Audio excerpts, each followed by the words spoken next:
ಶಿಕ್ಷಕನ ಅಥವಾ ವಿದ್ಯಾರ್ಥಿಗಳಿಗೆ ಉತ್ತಮ ಪಾಠ ಮಾಡಿ ಅವರ ಜೀವನವನ್ನ ರೂಪುಗೊಳಿಸಬೇಕು.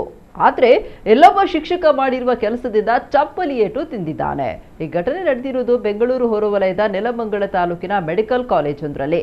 ಅಬ್ದುಲ್ ಎಂಬ ಪ್ರೊಫೆಸರ್ ತರಗತಿಯಲ್ಲಿ ವಿದ್ಯಾರ್ಥಿನಿಗೆ ಚಾಕ್ಲೇಟ್ ಕೊಟ್ಟು ಪ್ರಪೋಸ್ ಮಾಡಿದ್ದಾನೆ ಅಂತ ಆರೋಪ ಕೇಳಿಬಂದಿದೆ. ಇದರಿಂದ ಕೆರಳಿದ ವಿದ್ಯಾರ್ಥಿನಿ ತಕ್ಷಣವೇ ವಿರೋಧ ವ್ಯಕ್ತಪಡಿಸಿ ಪ್ರೊಫೆಸರ್ ಅನ್ನ ಚಪ್ಪಲಿಯಿಂದ ಹೊಡೆದಿದ್ದಾಳೆ ಅಂತ ತಿಳಿದು ಬಂದಿದೆ. ಈ ಘಟನೆ ಉದ್ವಿಗ್ನತೆಗೆ ತಿರುಗಿದ್ದು, ಇತರ ವಿದ್ಯಾರ್ಥಿಗಳು ಕೂಡ ಪ್ರೊಫೆಸರ್ ವಿರುದ್ಧ ಆಕ್ರೋಶಗೊಂಡು ಕ್ಯಾಂಪಸ್ನಲ್ಲಿ ಹಿಂಬಾಲಿಸಿ ಥಳಿಸಿದ್ದಾರೆ. ಕಾರಿನ ಬಳಿಯೂ ಹಲ್ಲೆ ಮುಂದುವರೆದಿದೆ ಎನ್ನಲಾಗಿದೆ. ಹಲ್ಲೆಯಿಂದ ಭಯಗೊಂಡ ಪ್ರೊಫೆಸರ್ ಸ್ಥಳದಿಂದ ತಪ್ಪಿಸಿಕೊಂಡು ಪರಾರಿಯಾಗಿದ್ದಾರೆ. ಈ ಘಟನೆ ಬಗ್ಗೆ ನೆಲಮಂಗಲ ಗ್ರಾಮಾಂತರ ಪೊಲೀಸ್ ಠಾಣೆಯಲ್ಲಿ ಪ್ರಕರಣ ದಾಖಲಾಗಿದೆ.